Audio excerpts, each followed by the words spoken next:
Chad in Amsterdam #5 is out already. Blew both of us away. Like, we just talked about issue 4 like a month ago or something. But yeah, sure, we're always happy to read more Chad. Oh, absolutely. And this one turns out to be a theme issue, although it's kind of odd that the cover doesn't reflect the theme. The cover, and I didn't understand what it was until I read the back matter, but it's supposed to be, well, quoting him, he and his artist Dotsy were reimagining the whole O.J. Simpson debacle using Amsterdam icons. In lieu of a white Ford Bronco is an orange Canta LX, the sole automobile produced in the Netherlands. The Canta is the only automobile made specifically for disabled people. The car is merely 1.1 meters wide, so it's allowed on both bike and footpaths here in the Netherlands. And of course, the person writing in it is not O.J. Simpson, it's Chad. Yeah. But yeah, I guess I didn't look at it that closely. I'm not sure if I would have picked that up, even if I had stared at it for half an hour. But okay, I can see it. But the actual theme of the issue centers on the Dutch celebration of the Feast of St. Nicholas, which they call Sinterklaas. And that festival involves a parade, which includes a guy dressed as Sinterklaas riding a horse. And in about, well, he nails it down to 1850, during the era of Dutch colonialism. This guy added an element, well, had added several elements to the kind of mythology of Sinterklaas.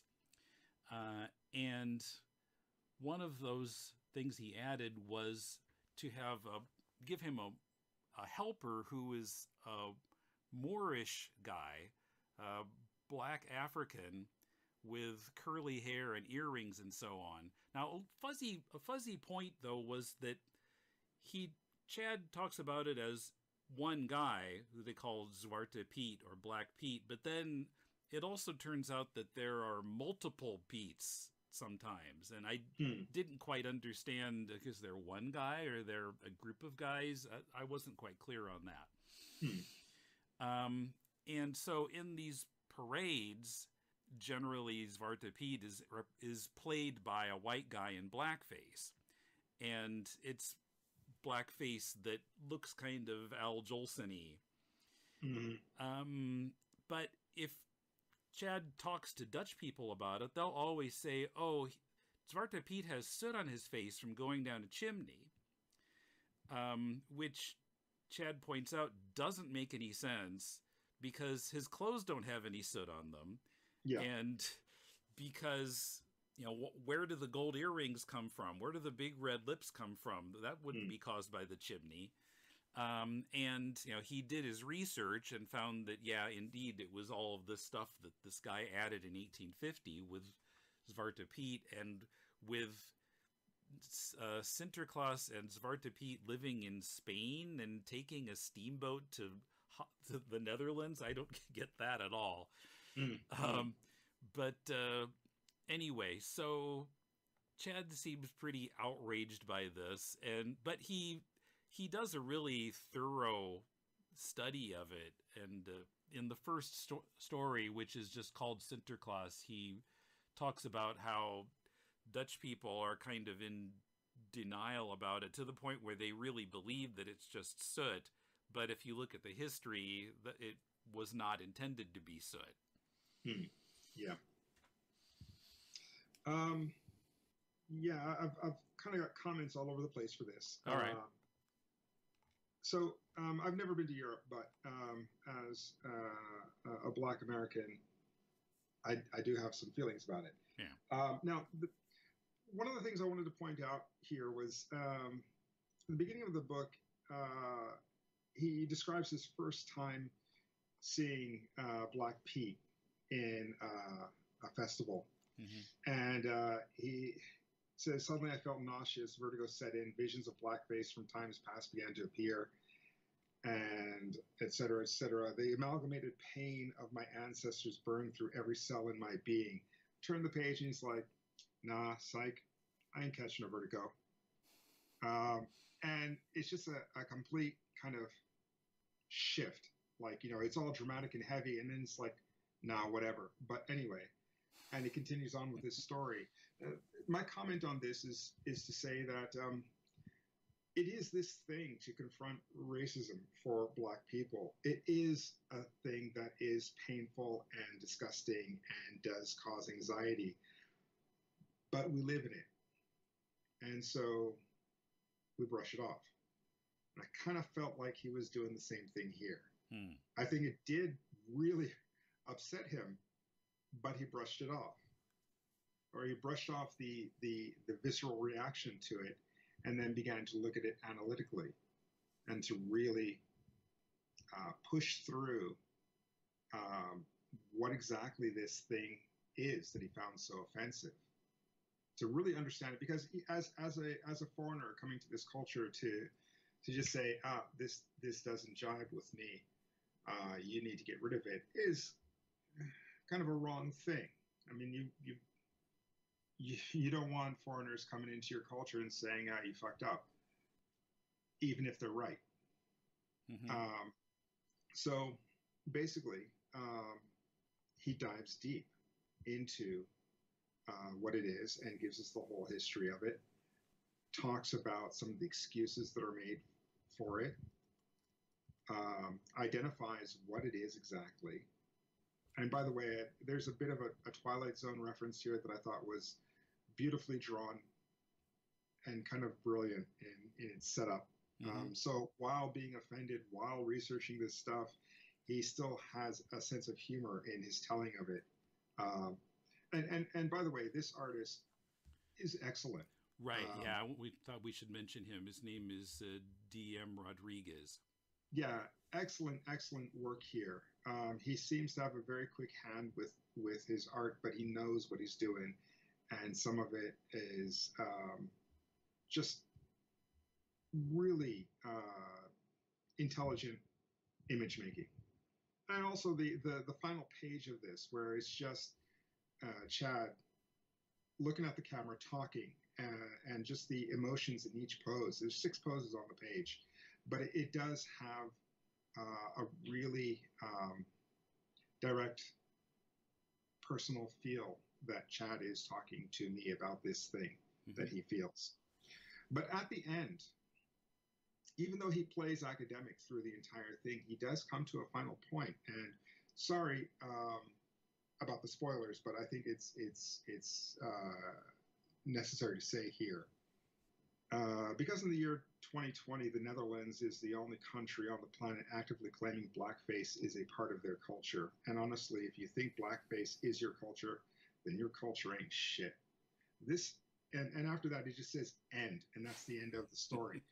This is such a hard rebuke of Black Pete that it's on the level of the vertigo that he talks about in the beginning of the story.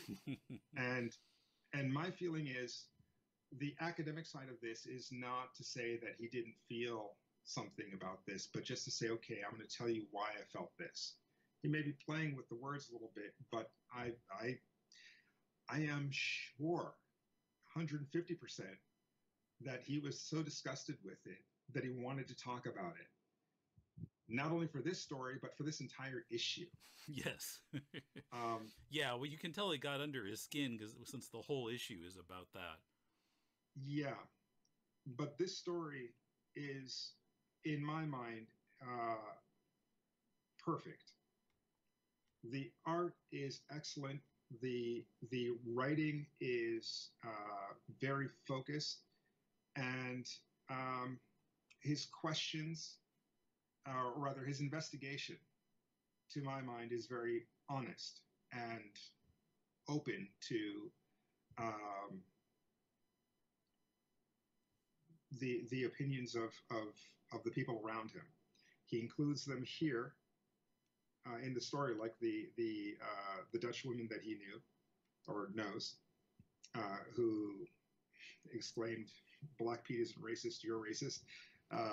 Yeah, that was where the Twilight Zone part came in. How is Chad racist for saying it's blackface? Yeah, so I mean, some of it was used for humorous effect, but clearly on some level you got to be on Chad's side here if you're reading this book. Mm-hmm. But I do feel that he investigated a lot of things that were maybe uncomfortable for him in the moment, but needed to be kind of focused on in this thing.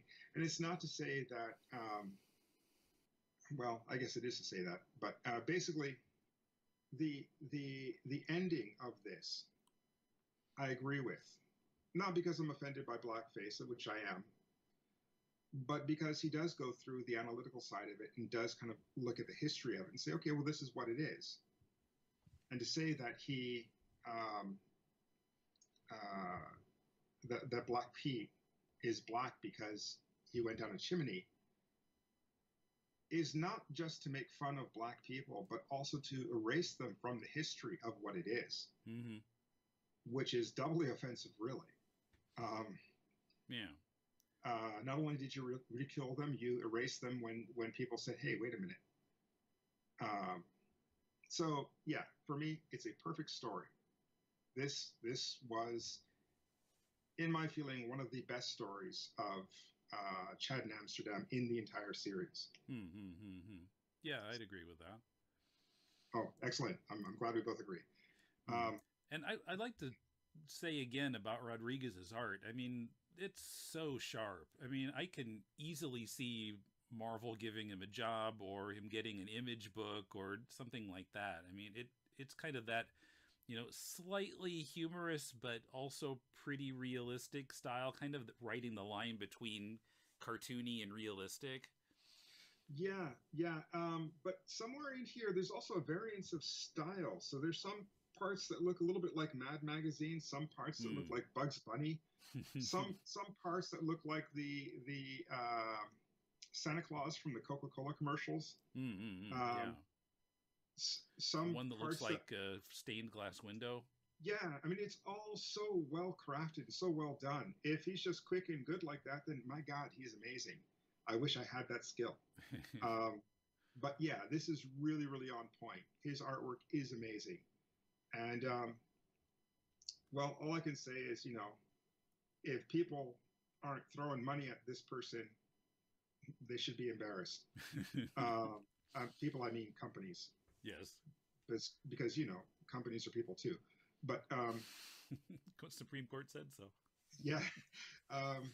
Marvel and DC should be throwing money at this guy to get him to do something. Or maybe he's like, I'm not about superheroes. And but someone should be giving him some kind of job to be doing something. If they're not, it's a crime.